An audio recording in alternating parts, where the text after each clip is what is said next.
All right. Hello, folks. Welcome to the very second stream of TON.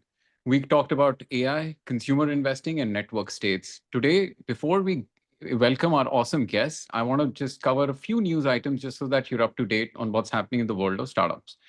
So, SEBI approved 13 IPOs worth 16,000 crores.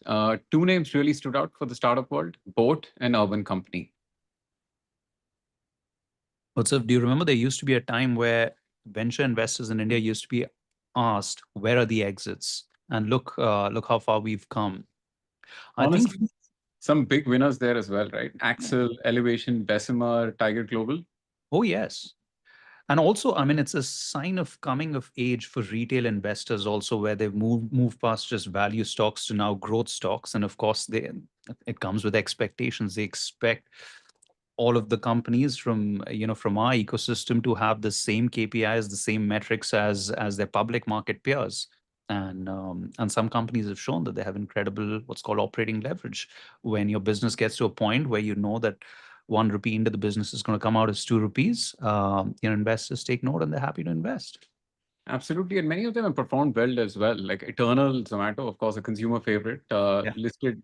I mean, some would say at expensive valuations, some would say discount to the future. But I think one interesting trend that's really stood out is reverse flipping. Many of these companies went to YC or other global Yeah. accelerators, and they paid a huge tax bill just to come to India, just because the premium multiples that they get on the Indian exchanges, they Yeah. couldn't miss out on that. So Razorpay, Zepto, many of them have paid a huge tax bill. They're in the queue. They'll be Yeah. going public soon. And the And profitability, I'm yeah, sure the current set of companies have learned from that experience, because this is also like a full circle moment. And Razorpay and others who've had to foot that hefty bill, mostly on ESOPs, um, was early stage capital available to them when they started at home in India? Maybe not. And so they looked towards right. YC. And when it came to listing, then this just ended up being a more favorable market, and it's their home market, and retail investors are ready.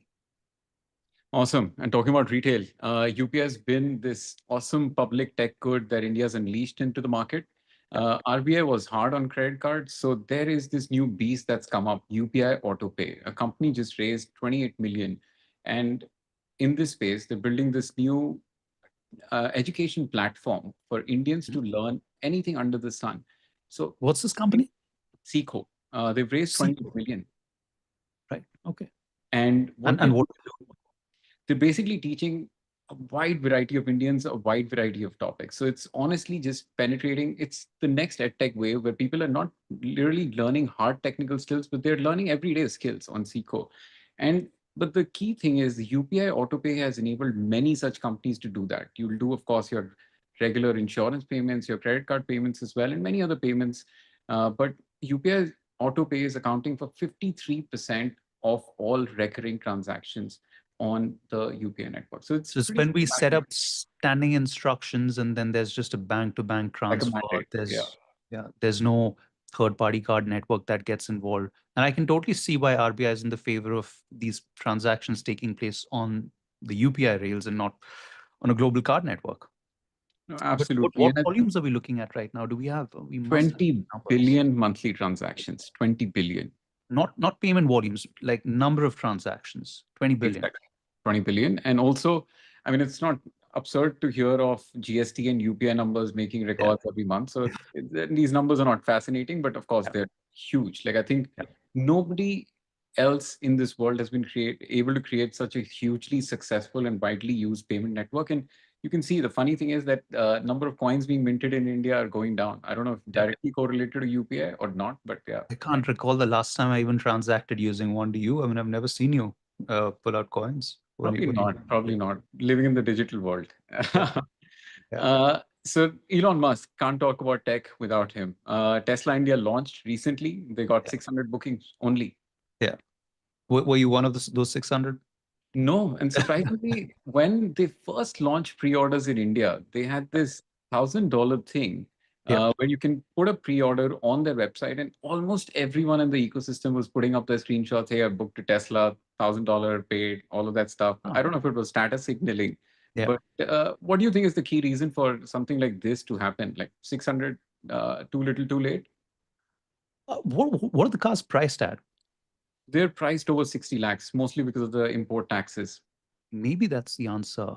And what are the alternatives for those who want an electric vehicle, but maybe not a Tesla? BYD, Overpriced. MG, India is a very value conscious market. So you've got Mahindra launching these awesome feature rich cars. You've got BYD from China. So all of Yeah. these Indian overseas manufacturers have really stepped up the game. Like I think Yeah. Tesla has been slightly too late and overpriced. They've also launched Model Y, which is not one of the most Yeah. affordable models as well.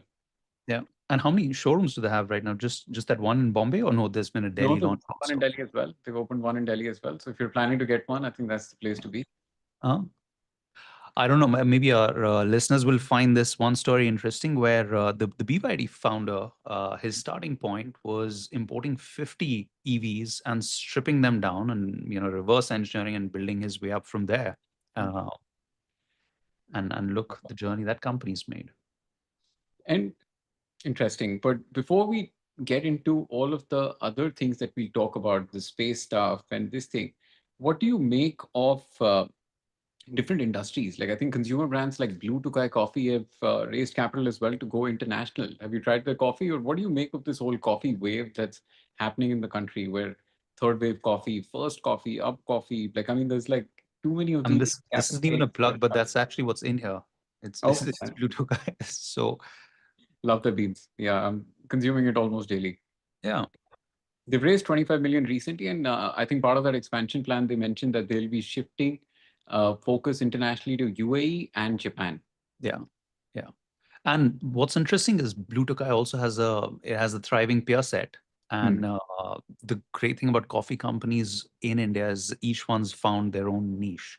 And so someone's doing flavors, and someone's got this great experience, and someone's created a great brand. Um, but yeah, And uh, when you were over that day, I made you this nice coffee. So I have gotten to yeah, study this thing much more closely. It's become one of my weekend hobbies as well. yeah, yeah, And third wave and Blue Tokai exposed people to this third wave coffee yeah, movement, right? Where yeah, like it's more microfoam, more refined, and more proper cafes. Like Blue Tokai, Starbucks was probably the second wave. yeah, First wave was barista, cafe coffee day, and then the fourth wave is happening now, where people are saying that it's not common for us to have like these 350 rupees iced lattes every single day. So these first coffee and up coffees of India are capturing that market, which is serving them at sub 100 rupees segments as well. yeah. But You Cafe remember Marias have something Arjun was honestly, telling us? I was just saying, you remember Arjun was telling us something when he was over just the day before, about yeah, how consumers just paying more attention to what they're consuming might be leading to more category creation. And so you'll remember a point in time when we had a first cup of coffee. Like, who knew what's in that thing, right? It came out of a machine. I think people even purposely misspelled what it was called. I think for it's called choice, spoiled for choice. Indian consumers are spoiled for choice. But I yeah, think speaking of hard technical problems to solve yeah. separately, we're Uh-huh. welcoming our first guest, Awais Ahmed, the spaceman. Hey, Awais, what's happening? hey. Congratulations on the recent milestones. Saw some awesome pictures. You lying on the floor in the space factory. Tell us a little bit more, break it down. Like, I mean, what's the significance of putting these hyperspectral imaging satellites in space? Like, what does it mean for you, for the Pixxel team, and just the Indian space story in general? Yeah, no, I think exciting few days. We had a literal launch party where there was the rocket launch that took our satellites up to space. Hmm. The relevance for us, and I think for the industry and India in general, is that with this recent launch last week of three Firefly satellites, it adds to the three Fireflies we had launched in January of 2025. And so, with a total of six satellites, we can provide global revisit on a daily basis, right? So anywhere on the globe, we can go and image an image. Basically, if I'm imaging Mumbai or Bangalore today, being Hmm. able to come back and image it again in 24 hours. But very importantly, it's what we have on those satellites that makes it important. It's a thing called a hyperspectral camera, which is kind of like an X-ray machine for the planet, or like an MRI machine for the planet. So just like a normal phone camera won't tell the doctor if there is an internal bleeding or if something's gone wrong, health-wise, similarly, we need to be seeing invisible things like gas leaks or oil leaks, pest infestations in crops, pollution levels, contaminations, and that's what our satellites and cameras can help with. And now it's not hypothetical anymore with the satellites up there and the launch happening. We're starting to deliver that to customers across the globe. Wes, Amazing. is this the first Pixel constellation, the one you have up there now? It is. It is Pixxel's first constellation with a total of 6 satellites. That was going to be the phase one. It's also India's first ever private satellite constellation, and it's also the world's first hyperspectral satellite constellation. And have you started getting a feed from them already? We have, yeah. So I think when we launched in Jan, it took about a couple of months for us to get the data. This time Yeah. we were able to turn that around in 2 days, 48 hours. So images are starting to beam down. The satellites are healthy, and deliveries from these 3 satellites will start soon to our customers as well. And in terms of regulations, do you run into regulations? I'm guessing your client base is mostly global, right? Do you run into regulations in different countries, different times? We do. So I don't think we run into any problems as such. Thankfully, it's been a regulated space since the last 3 decades globally. In India, it's a little bit more recent. The regulations only came in, the policy only came in last year. But what we need regulatory approvals for are if we can launch the satellite. So if we don't have the approvals, we can't even put them on a rocket, and the rocket won't launch it for us, whether that's SpaceX or ISRO or anyone else. And we need regulatory approval for disseminating or selling data.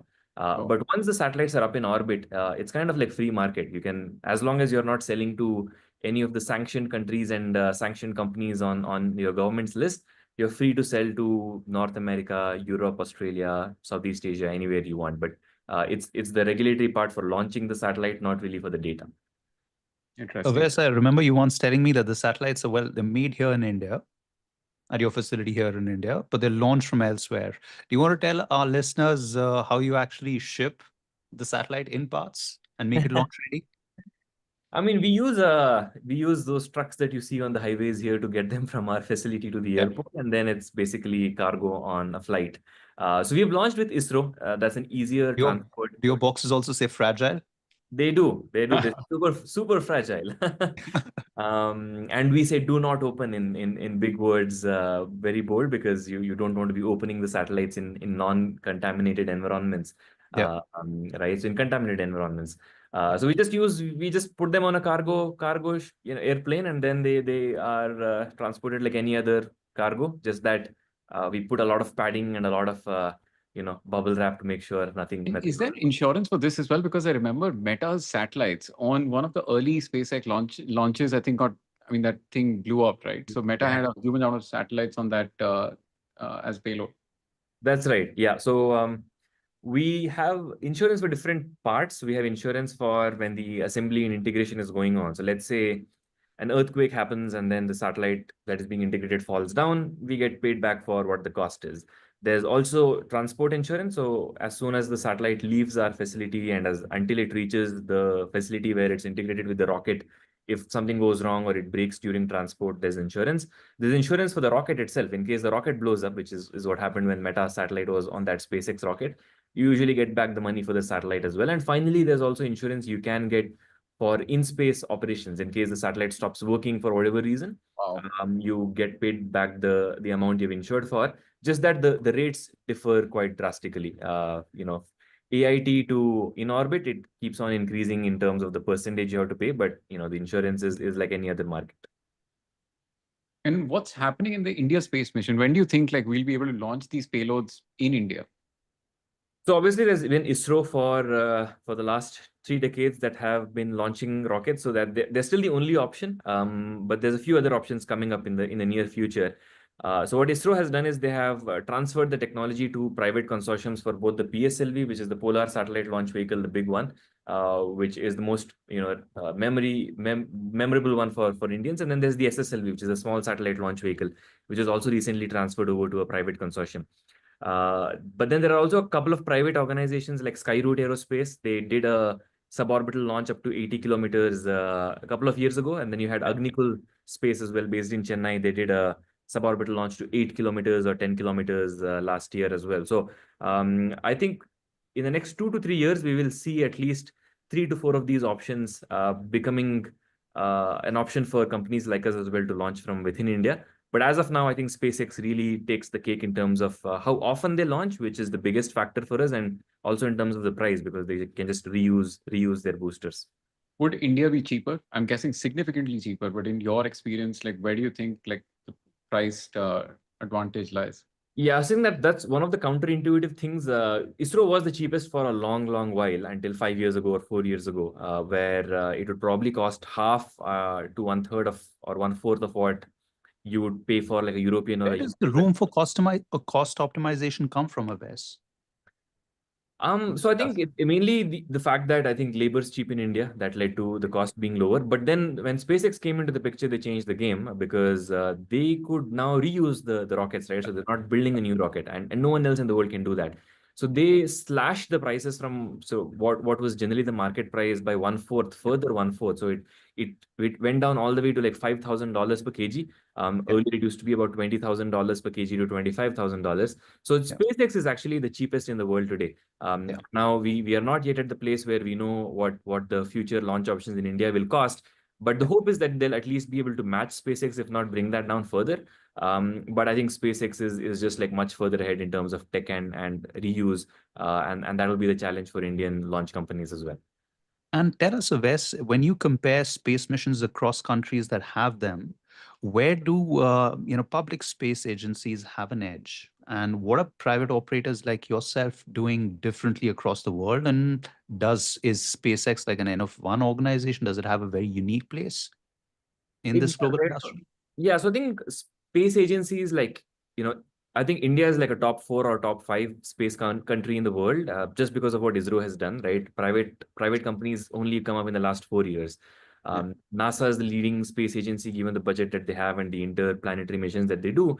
And that was something that was unique to India is that ISRO was not only responsible for research and development activities, but also for some commercial activities, right? Being able to commercialize the launch vehicles, commercializing the data that was coming down, which is generally not what space agencies do or should do. So what has Yeah. happened now is in the last 4 years, 5 years, private companies such as us are taking the commercial aspects away from ISRO so that ISRO can, focus with its limited budget on the pure R&D activities. Only countries can at this point in time, apart from SpaceX, launch humans to space, right? So with our Yeah. Gagan Yatris, with Shubhanshu Shukla and the three others that are there, with us wanting Yeah. to build the Gaganyaan space station, which will be India's own space station, Yeah. and eventually putting Indian men and women on Moon and Mars.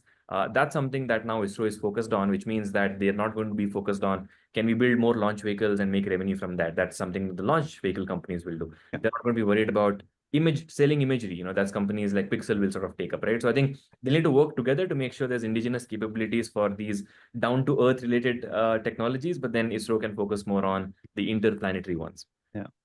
In Awais, terms can you tell us and our listeners? I'm sorry. What's Yeah. up? Do you want to go? In terms of talent, like you mentioned some names there, what has been your best source of talent? Like, do Indian engineers go overseas to train or learn for this and then come back and help you build companies like Pixxel and Skyroot in India? We've had a few, not a lot. I think most of our talent comes from within ISRO, right? ISRO has wonderful talent that, people have been working on satellites and rockets for quite a few years. But we also hire quite a bit from adjacent industries like electric vehicle space, like the, proper aerospace, airplane space. We also hire from, semiconductor space, right? So these skills are transferable, just that you need to build them to a different level of standard. But we also have had probably 5 to 6 folks that if I can recall that have come in from European Space Agency or from NASA, but that's still very far and few between. And the reason for that is you can't hire Indian citizens in the US because of something called ITAR. It's only US citizens and permanent residents. So there's not a lot of those folks that would have been in NASA that would have wanted to come back, right? So it's kind of different from the software industry in that sector, but a lot of talent within India itself. Interesting. Dhruv, one final question for Awais. Yes, Wes, do you want to tell us and your listeners why you found yourself once in Svalbard, Norway for work? It was also a location they had in the last movie in the Mission Impossible franchise. Like, Impossible. Yeah. why do space entrepreneurs like you have to go there? I think that's one of the perks of working in a space tech company like ours. You get to go to exotic places like Svalbard, Rio, maybe the Antarctica at some point. But Svalbard was because we use ground stations to communicate with the satellite, and they need to be very specific ground stations. Our satellites are in what you call a polar orbit. They go through the poles. And since they go through the pole, every orbit, we need a ground station that is near the poles, either the north or the south, so that we can be in touch for a longer duration of time. And there is a Norwegian company that has a set of ground stations at that island called Svalbard. So we got to go there to check out how our antenna will look like, and got to see some northern lights in the process as well. Fascinating. That was a life in the day of a spaceman. Awais Ahmed, thank you so much for coming on the show. And now Thank you, we Wes. return back to Earth, where I think still dollars and rupees make the world go round. So welcome, Sandeep. Our turn to ask the questions now. So good to be here, Utsav, and hey, Dhruv. Really Hey, excited Sandeep. How are about you the doing? format. No, no, thank you so much. And just to kick things off, we were talking about IPOs earlier. There's huge amount of liquidity coming into the ecosystem. ESOPs finally getting their share of the market returns that they deserve. All the hard work that's gone by the employees into building these companies as well. So you've taken a view with Deserve that the wealth management industry for these new age HNIs is broken. And Hmm. why is that? What's broken? What's Deserve doing to fix that? Utsav, actually, if you go back in time and look at how wealth management in India has evolved, there is evolution happening at two levels. First is the how folks are evolving when they think about their wealth, right? There was a category of people who had surplus money, let's call them savers. Money was largely sitting in bank accounts, fixed deposits, etc.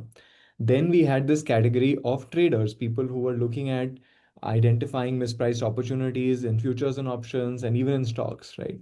And now India is seeing a third big category emerge, which we call the investors, people who are thoughtfully creating portfolios Long term. Mm. long term to be able to compound their wealth over a period of time. The second, way to think about it is who are these people and how is that context changing? If you go back, majority of the folks who had wealth were generational industrial families, and I grew up in a time when we were serving primarily those in the early parts of our career. Today, we are seeing what we call first generation wealth creators emerge, who are creating wealth. You refer to ESOPs. These are senior folks in companies, CXOs, leadership teams, etc. Just on the ESOP side, there's close to 14 lakh crore of wealth that has been created in India across public and private companies. Private. And then you look at other areas, right? There are professionals like doctors, lawyers, consultants who, for the very first time, have meaningful sums of money to invest. You have SMB owners who are, in significant wealth, and then there are founders like yourself who are also creating meaningful wealth. So we are Not seeing yet. an Not yet. emergence. I think it's all relative, Utsav, so I'll let that pass for now. But the fact is that these guys are digitally savvy. They're expecting a combination of technology and human interactions to happen seamlessly in an integral way. Their expectations of transparency, how they want to be communicated, how they want to be spoken to, their understanding of investments is also significantly more. So I think this convergence of an investor archetype with the new wealth creator archetype, I think is a fascinating point in India's wealth management industry. And Sandeep, when you think about serving your customers, how much of the experience, like at an overall level, how much of the experience is automated away and is productized, and how much of the experience is still, high touch and led by a human, by someone at your end? True, I think when we serve clients, you have to tailor your experience to the end client. Yeah, There are folks who expect a much higher degree of human interface, yeah, and there are folks who actually don't enjoy human interface as much as a great digital experience. yeah, The way we think about it is that our platforms, both on the human side as well as on the technology side, should be strong enough, sharp enough yeah, to be able to let the client decide. yeah. Uh, uh, to force fit a mechanism of engagement on the client, I don't think will be Yeah. right. But I And think, yeah, operationally set yourself up in a way that you can serve different segments depending on what their preference is. absolutely. And Right. over time, even engagement modes of the same client are also evolving. Yeah, When we, let's say, think of folks who are slightly older, you would have yeah, thought that they would want to do more human interaction. After they experience the technology aspect of things, yeah, they're saying, look, I don't need it as much. Uh, yeah, Today, courtesy of AI, the communication that we can do with yeah, clients in a way that is custom, yeah, bespoke, and yet timely. Yeah. I think is fantastic. And once they experience that, they don't want to go back. Yeah. And And in so, terms of the wealth management industry, you mentioned very interesting terms, AI and the tech, and part of like all of this process powered by data that you collected with your clients as well. So, uh, is trust the biggest moat, or do you think tech and data is a big advantage now, or the only advantage? The bedrock of any financial services business, Utsav, is trust. And everything that we do, whether it is the human interaction, whether it is the technology interface, whether how you run portfolios, how you communicate it, how you charge fees, all of that adds to trust. And we've often, like, when we get asked this question a lot, like, how do you hack trust? And frankly, the answer is you cannot. You have to think about each of those individual points of where the client experiences you, sometimes directly, sometimes indirectly, and sometimes on a delayed basis. You have to continue building it. For example, how you run the portfolio. Are you able to, on a timely basis, readjust the portfolio and very quickly communicate to the client that this is the readjustment I've made for these reasons? That in itself is a trust builder. Am Excellent. I able to create fee structures, for example, which are aligned to the client? That again is a big part. How I'm looking at security of data at my end is important. What content and communication am I making to them? Is it educative? Are they smarter for it? Those are all elements that add up to the trust element.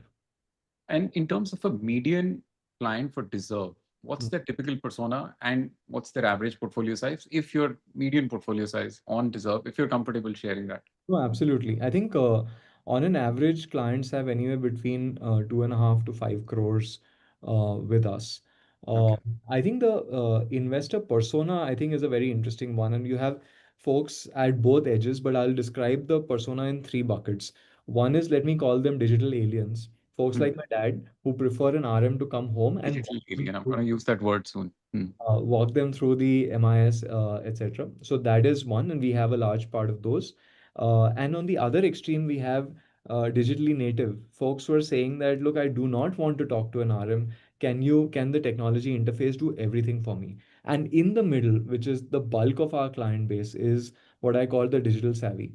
They're adept at using technology, and yet every once in a while they want a human interface.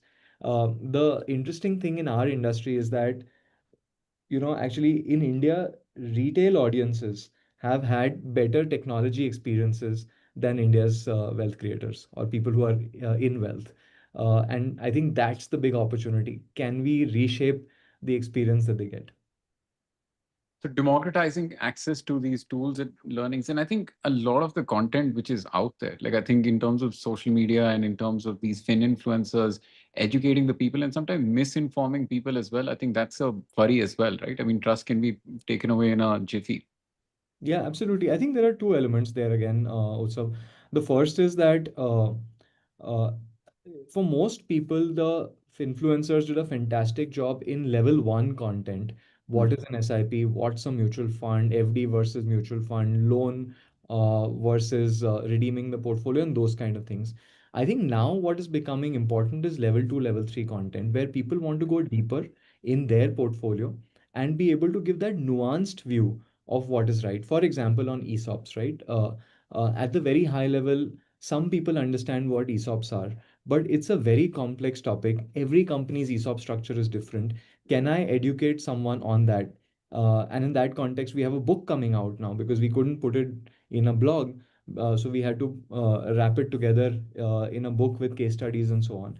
So I think even on the content side, we need to go much deeper and create unique pieces that actually relate to people's problems in the category. And in terms of asset classes, like I think we've always loved gold, we've always loved real estate. Are those discussions still valid? Like, are people diversifying or open to trying out new things now across your client base? Absolutely. I think there is a lot of interest in doing innovative and exotic stuff. But when we go back to clients and we look at their portfolios, we realize that even in the core equities bucket, they are significantly underinvested. Hmm. And this sounds surprising coming on the back of a multi-year bull run, I thought everyone is expecting 12-15% annually. but they're not exposed enough. The issue is that you can get 12-15% on 10% of your portfolio. Life won't change. And the fact is equities a meaningful part of a relatively young person's portfolio who has 25-30 years ahead of them? Is there enough time that they're giving to equities to compound? I think not yet. So even on the equity side, I think there's a long way to go.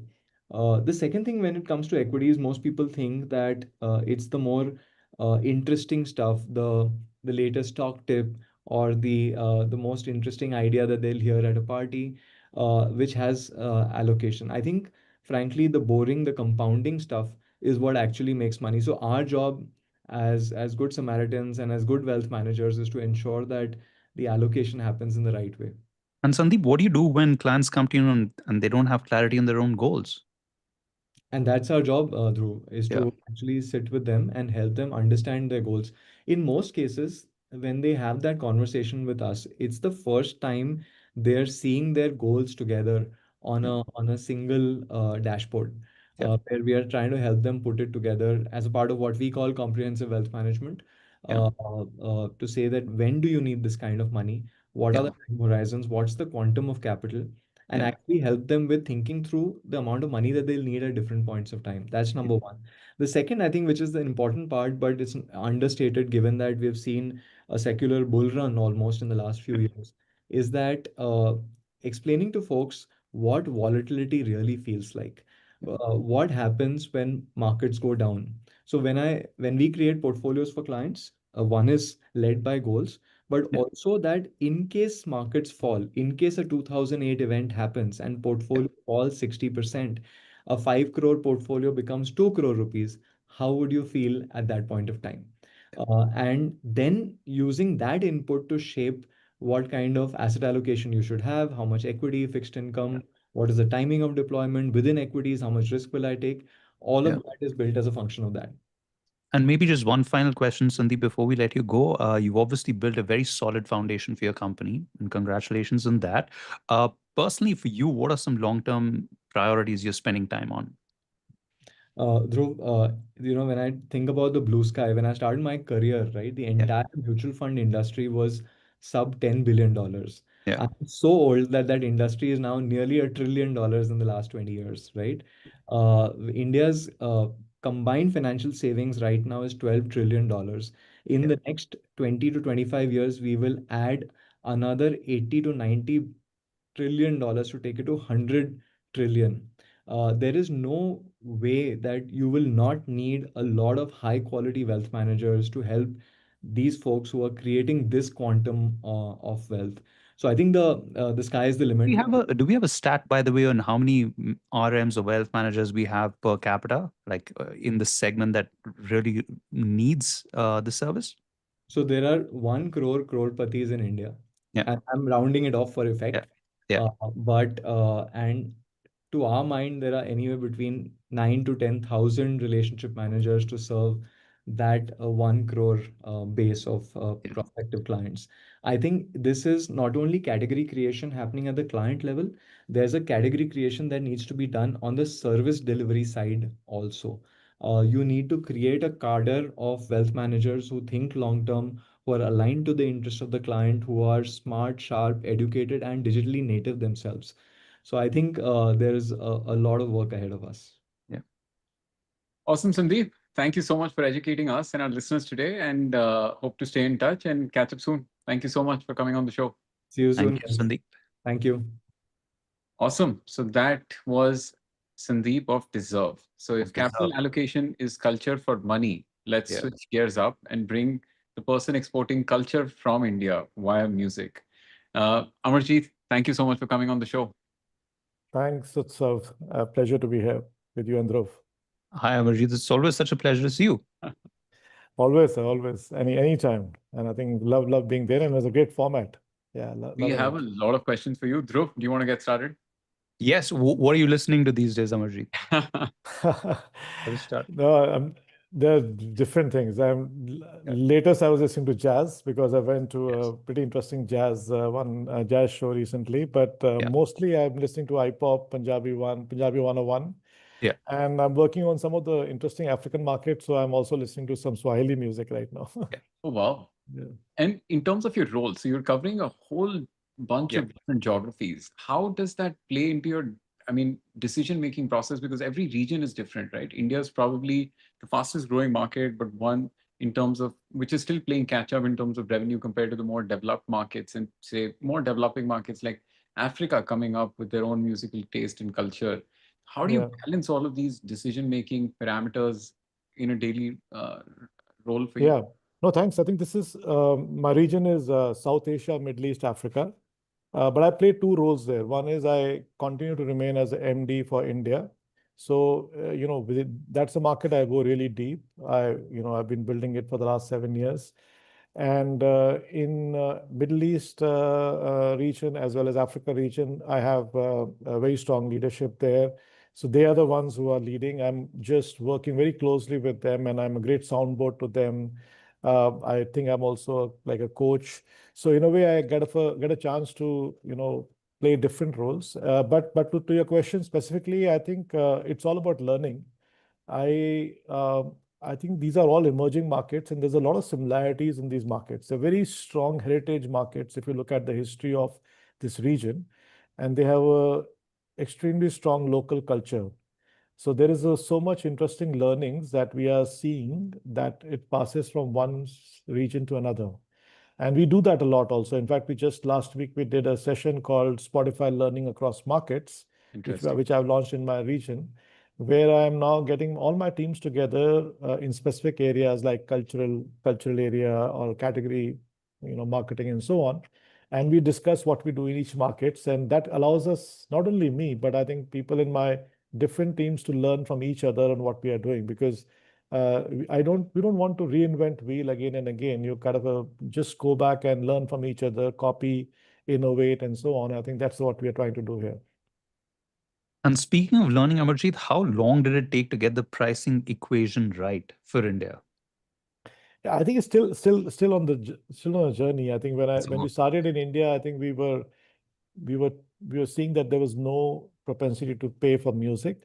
The market was broken. I think if you take it to a situation many years back, even when people used to do digital marketing, people used to sell these CPCs and for really yeah, this thing, and CPMs came in differently much later. yeah. So India, in the initial stages, we have seen that everything becomes race to the bottom, and I think that was what we were going to. And I think in the last 6-7 years, the big thing that we have been working on and changing is that we're trying to make people aware that if you're listening to music, then the better way to listen to music is to go for a premium subscription.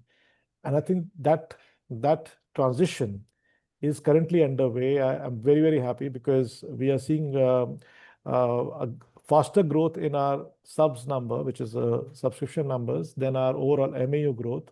Yeah. That You means want that to share some numbers? Anything that's public. You're a public our company, so I public understand. numbers, I think we talk about Comscore numbers for a MAU base. We are just 6.5 years into the market. The Comscore number says 100 million plus.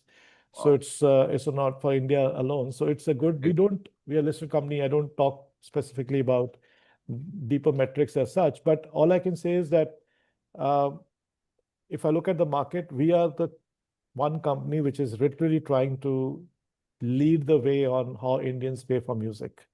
And I think And that when is you a mention challenging one, yeah, task. when you mention India, there are 22 different languages in India, or Mm. maybe even more. So how do you build one single product for all of this? How do you cater to these different, culturally different parts of India? So India is one market with many Indias inside that. But if you look at Spotify, we are in 184 countries. So there are many markets where Spotify anyway focuses on. So the product is built in such a way that it can go across languages. So India, what we did was there are two parts to this. One is to have the right content on the platform. And that I think we ensured much earlier that we should have all types of Indian content. And that's today we can say proudly that we are pretty good there. The second is how people view or use your UX in your language. There we have seen that in terms of the population of the market versus, I gave you a broad number, a lot of people still use English UI. Though we have about 12 languages where you can actually, change your UI to your local language, but we've seen that most people are still on the English UI. The third is recommendation. I think that's a tricky one because when you listen to different songs, different places, how does the recommendations work for you? There, I think we have done a pretty good job. I think Spotify is just known for its personalized recommendations. So people, in most cases, are able to get different music. So suppose you listen to Hindi and Tamil, or English and Tamil, or Hindi and Punjabi, or something like that. So you will get recommendations based on your music, and there are very interesting, features on recommendations. Like we have something called day list, where you can see your playlist 6 times a day produced for you, specifically out there. And I think that what you should be listening to or what you are probably listening to. So there's a pretty interesting recommendation engine which works behind that. So with this, I think overall, so far, I think that's going very well. But as we go deeper into this market, I think we'll probably learn more. And short form video content has really taken off, right? In the last few years, especially since the pandemic. Do you think that's eating away time from music consumption, or that's maybe increasing discoverability of music in a certain way? Yeah, I'm not sure about how India is shaping up on the short form. If you look at the two types of short form content, one is the YouTube shorts and the reels and so on, and the second is the short term dramas and things which are coming, which is like the Dramas, yeah. So are you referring to the second one? No, I'm referring to the first one. First one, okay. I think there is a discovery part to the short form. So the first one is happening a lot, which is I think is a good place because a lot of people are discovering new music also through that. In fact, the only difference is that if you look at the music, music content, the way people consume, there is something called new music, and then there is something called frontline music, and there's something called catalog music. And the new music is literally the latest music, 6 months and so on. Frontline is the last couple of years, and then catalog is what is the main one. So generally, people listen to a lot of catalog, but the ones which we see in action, in everything, because new music is being promoted, new films are being made, is all the new music and a lot of frontline music. So short form content we've seen actually works very well for discovering catalog music. Yeah. Because people kind of pick up an old song sometime, they create a reel on that or a story around that. And I think suddenly it goes viral and that kind of thing. So I think in a way, I believe that for catalog content, YouTube short form music is amazingly good. But for new, there are so many other ways it's getting discovered. Spotify itself has a pretty interesting playlist where we have a flagship playlist. For example, if you want to listen to the top Punjabi song, there is a new Punjabi Music Friday, which is going every week. It changes at such a fast pace, you'll be surprised to see how songs change there. And then there's the Punjabi 101, which is the top flagship playlist. So that is also the Spotify's, IP. So that people listen to for all the top music in Punjabi. And then there is Hot Hits Punjabi. So Spotify offers all the types of music where if anybody's particularly interested in the music. Yeah. Marjit, given what you do, are there a lot of artists who ask to meet with you on a regular basis? They do. I think they are the real stars. I think we like the hotel industry. I think hotel industry comes from the front doors. They come from the workers. They come from the back door. I think I personally feel I'm one of the guys who's supposed to serve the industry. Yeah. So I love meeting stars. I am very lucky that when we do some good events, we did an event on Karan Aujla recently last week or so, and we released his album. So I got to meet, stars. So he was actually meeting his top 0.01 fans. We did an event for that. We recently launched an album for Kuli, which is a Rajnikant film. And there we had Anirudh, who's a singer, who was there, and Nagarjun was there. So I'm very lucky that at Spotify, in fact, not only me, everybody at Spotify feel that we get to meet some stars, but that's part of the game, yeah. Yeah. And in terms of what's happening in the world of AI, one final question maybe to wrap things up. World of AI, right? Compared to, are the artists encouraged by it? Are they actively using this in their music building journey, or are they I mean, completely shunning it away right now and probably will adapt it or adopt it later? I think there's a lot of action happening around that. I won't be the best person to answer that, but what I've seen is that there is a music getting, produced with the aid of AI, Mm. and I guess that there's a lot of things which happen within producing of music. The the jury is not out on what exactly how this will pan out, but it will help people become more creative. And the ease of creating music is going down. And a lot of us, I mean, they can do one thing well, and the other thing may not well. So I think my feeling is that the chances are there are more people who will be coming out there to produce music, and that will fuel creativity. But that said, the artist will still remain at the center of the whole thing. Yeah. Dhruv, any final fun question for Amarjit before we let it go? Or an observation, maybe. Yeah. Amarjit, I think a lot of us love the Spotify wrap that we get at the end of the year. And I Most think shared thing on Instagram end of the year. it's, Like and it literally is, and I posting. think it singularly does more for your self-awareness than anything else, because you know what you've been listening to, not just that year, but also over the years. And so thank you for having something like that. I'm Yes, that's something which we're really proud of, and I think everybody's looking up to it. And sometimes we are scared of it because some songs Yeah, that you the listen results are to, not something that I want to share you publicly. may not want to share. So, Yeah. yeah. But no, thank you so much. I think this is lovely. That really nice meeting you guys. We're still building this market, and we're so happy that you guys are Spotify users, and looking forward to more interactions there. More power to you, Amarjit. Thank you so much for dialing in today. Thanks, Rob. Thanks, Utsav. Thank you. Take Thank you. care. All right, so we've had a chance to discuss wealth. We've had a chance to discuss music. We've had a chance to discuss satellites. And this is the kind of stuff that we will bring to you when you tune in to TON every Monday, Wednesday, Friday at 4 o'clock. See you on Friday at 4. Bye-bye.